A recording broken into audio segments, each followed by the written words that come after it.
Le tam-tam retentit sous un fond de rythme traditionnel Essani. Un patriarche est parti, et pour lui rendre un dernier hommage, les initiés sont de la partie. L'Essani, c'est notre danse culturelle, notre danse traditionnelle. On danse l'Essani lors des grandes cérémonies, lorsqu'on perd une majesté, un patriarche comme celui-ci, lorsqu'il a rempli un certain nombre de points. On appelle ça des points de la vie d'un homme. Il s'est marié, il a épousé une femme, il a fait de grandes œuvres, il a vécu dans la communauté, il a marqué la société.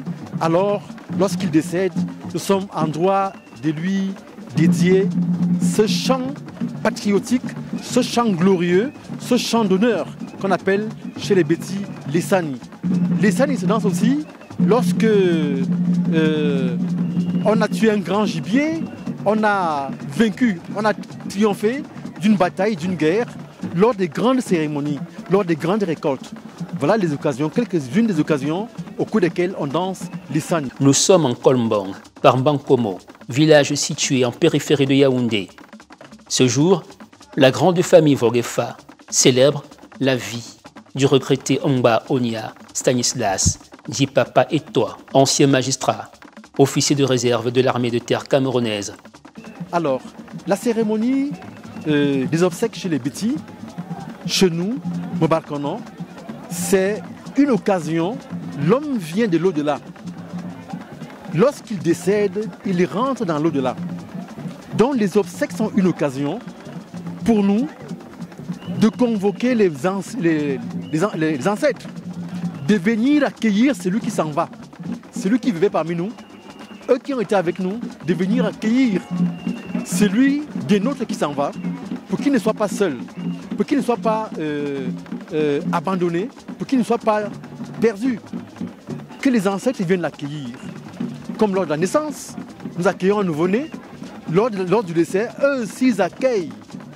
C'est lui qui nous quitte et qui va de l'au-delà. Quelques minutes plus tôt, l'œil de notre caméra s'est invité à une concertation à huis clos. Après une dizaine de minutes, la séance est levée. Le comité des sages peut rendre son verdict dans la grande cour.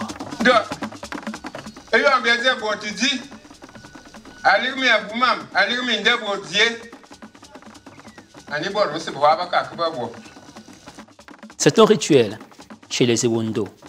L'Essani, les obsèques, c'est une occasion de raconter aux oncles maternels, à toutes les communautés qui arrivent, de quoi est décédé le défunt, comment il a vécu, qu'est-ce qu'il a laissé comme héritage.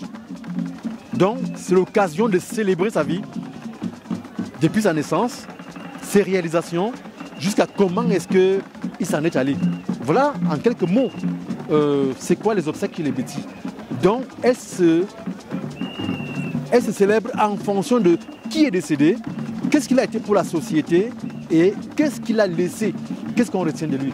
En quelques mots, voilà ce que je peux dire. Les obsèques chez les Bétis, chez les Mobarkonon, chez nous. Le voici, paille à la main, feuille de bananier sur le torse. Il est le nouveau chef de famille.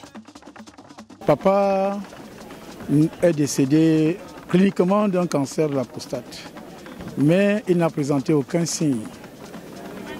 Parce qu'après le scanner généralisé, les médecins nous ont fait savoir qu'il avait tenu ça pendant plus de 10 ans. Et papa, comme je disais, n'a pas présenté de signes. Parce qu'il avait une foi inébranlable, il a prié pendant toutes ces années pour que ce cancer-là disparaisse. Jusqu'à ce qu'à 2 mois de son décès, je l'amène à l'hôpital pour découvrir que c'était déjà la phase terminale. Donc il est mort d'un cancer sans souffrir, parce qu'il a gardé son poids, tout son corps, et il a parlé jusqu'à la dernière minute. Les dernières heures, c'était l'union de la famille. Il voulait toujours qu'on soit autour de lui. Et puis, il nous passait le message de l'amour, qu'on soit toujours unis. Et à un jour de son décès, il nous a dit « Mes enfants, ma mission s'achève demain ». Donc, j'ose croire que c'était divin. L'Essani révèle également que la veuve fut une bonne épouse pour son mari. Même dans les temps de maladie, elle a toujours été à ses côtés jusqu'au départ pour l'au-delà. La famille de la veuve vole en triomphe. Elle porte ici la victoire d'une belle famille modèle.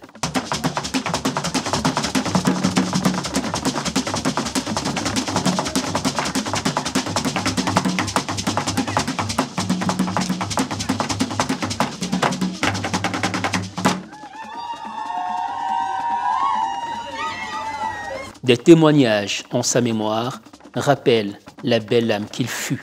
Si je commence à parler de lui aujourd'hui, peut-être ce sont des pages qui ne pourront jamais se fermer.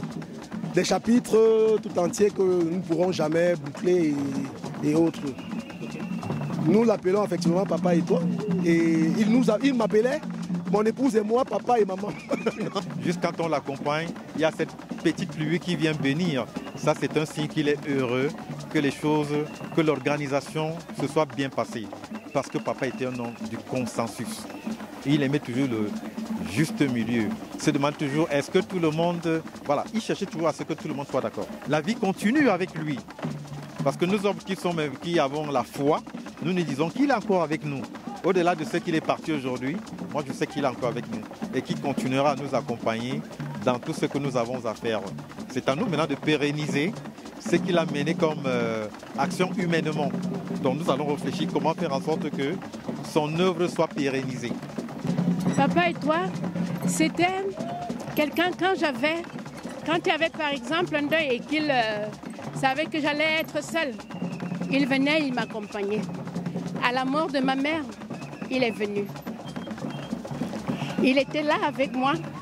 Il m'a dit, Amoine, maman me va là. Ça veut dire, ma fille, moi-même je suis là. Tellement d'anecdotes avec papa et toi. C'était toujours celui qui disait, Amoine, Zamba Dournekik. C'est-à-dire, ma fille, Dieu ne ment pas. Il faut croire, je vous dis qu'il faut croire, il faut prier. C'est le souvenir le plus marquant et le plus constant que l'on peut avoir vis-à-vis de cet homme. Il mangeait Dieu, il pensait Dieu. Tout ce qu'il faisait, même quand nous on oubliait, il était toujours en train, avec un signe, nous montrer que lui, il n'est pas avec nous.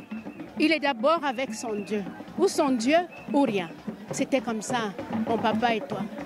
La forte coloration traditionnelle ne nous aura pas tant éloignés des chants liturgiques au moment des adieux, car profondément ancrés en la religion chrétienne catholique de son vivant. Ah, soudain si grand coupable, et mes péchés oubliés. Jésus, je viens. Jésus, je viens. La fine pluie passagère, ici, marquera l'ultime au revoir. Les sages nous en disent long sur cette rosée de bénédiction.